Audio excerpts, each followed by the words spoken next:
Hey everybody, welcome back to the Reclamation Podcast. I'm so excited to bring you today's episode, the first episode of 2020. Today we're going to talk about SMART goals. We're going to talk about the pain of change, and we're going to talk about things that you can do to set yourself up for success in the new year.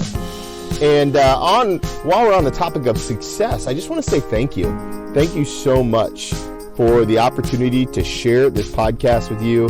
This platform has grown so much in 2019, and being able to share this content with you has meant the world to me. I know that there are so many things that can take up your time and your energy, so the fact that you give us some of this is incredible. As a matter of fact, I know that a lot of you have shared and reviewed the podcast, and I want to say thank you. So we're going to do a little contest. I've never done one before. It's my first time. A contest to celebrate anyone who has signed up or will sign up by the end of January on twmilt.com, on my email list. Right? So anybody who signs up now and by the end of January, you'll get your choice of a book from some of the authors who are coming up on the podcast. Charles Causey, Brian Tome, Pastor Josh Gagnon, all sorts of incredible authors, Justin McRoberts, all of them, and I like to send you a book. So we're going to do a drawing. I want to share some of that content with you. It's incredible content. You can sign up to get your email on the list at twmilt.com. Now let's talk a little about 2020. I know so many of us start off the year with these incredible goals, right? And I want to do X, Y, and Z, and I want to do it by then. I want to do it here, and I want to do it like this, and six-pack abs and all the other stuff. But oftentimes those don't stick. And I think that the reason they don't stick is there's not enough pain involved. Let me explain. Tony Robbins has a quote: "Change happens when the pain of staying the same is greater than the pain of change." Change happens when the pain of staying the same is greater than the pain of change. Now, what does that mean? Well, I think for most of us, we're pretty comfortable. All right, we get to do what we want, eat what we want, live how we want, and that kind of comfort is hard to break out of. As a matter of fact, I would say that if we're going to lean into the pain of change, we have to make where we are incredibly uncomfortable. So how do we do that? How do we create more pain in our lives? Well, there are lots of ways. The first one is deprivation, right? And that's the one we all try. Deprivation. I'm not going to do this. I'm not going to do that, etc., etc. But there's another type of pain, and that's the pain that comes with relationship pain. And what I'd like to suggest to you is that the best way to cause pain in your life is realize who you're doing it for.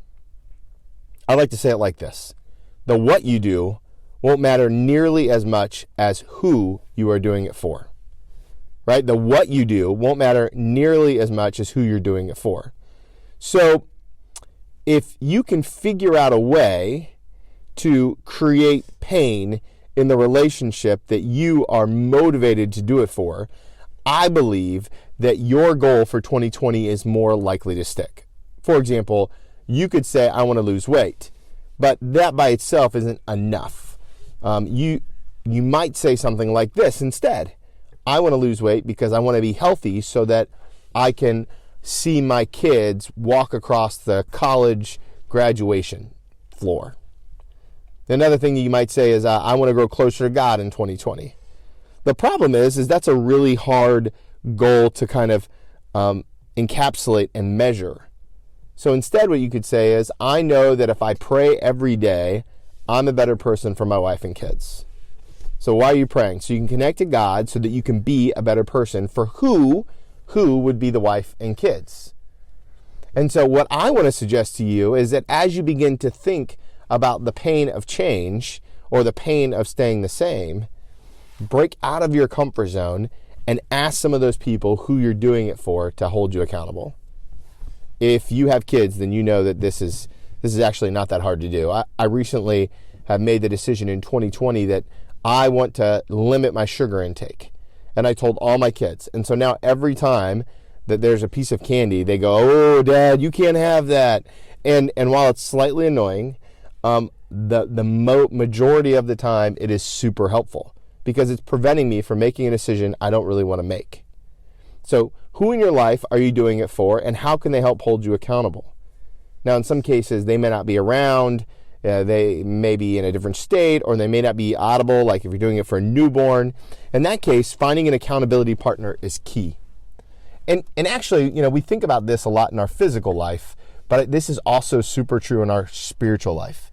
If you have a spiritual goal for 2020, I want to encourage you to find somebody who you can be in a one-on-one or even a one-on-two relationship with. Maybe there's 3 of you that have the same goal. At Restoration, we call this intentional disciple making. And in intentional disciple making, what happens is we push each other to new places in our relationship with Christ and our faith. How do we do it?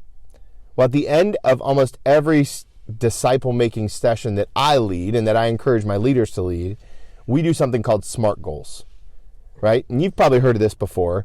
Specific, measurable, attitude challenging, realistic, and time sensitive. I'll say it again. Specific, measurable, attitude challenging, realistic, and time sensitive. If you can set a SMART goal, you're more likely to be successful in what you're trying to accomplish spiritually, emotionally, physically in 2020. Let me give you an example. If you say, I want to read the Bible, that's a great goal. As a matter of fact, you can say, I want to read the Bible more in 2020, and then you can ask maybe your spouse to hold you accountable.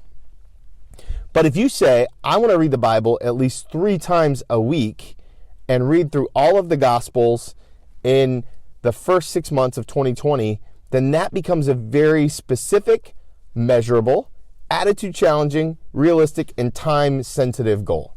We put an end date on it. We've kind of figured out exactly what we're going to do. We figured out what it looked like, and we're able to slowly move through the goal one step at a time. I sincerely hope that you're able to set some SMART goals around your spiritual journey, your physical journey, and your emotional journey. As you begin to dial into these different phases, you'll find a more complete, intimate, and full relationship with God. Again, thank you so much for taking the time to be with us. Thank you for the journey that we're on together. Thank you for listening and supporting the Reclamation Podcast. Also, don't forget, contest any person who signs up or has already signed up at twmilt.com for our email list.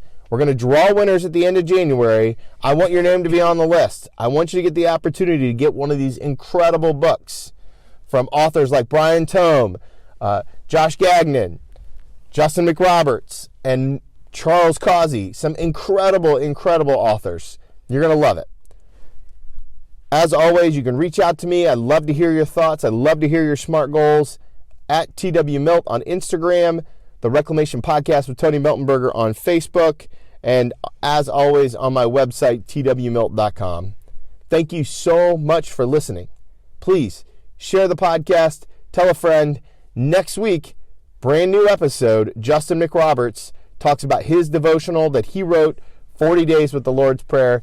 Fascinating thinker. I know you're going to love him. He's got so much to offer us. So until then, I'll see you guys real soon.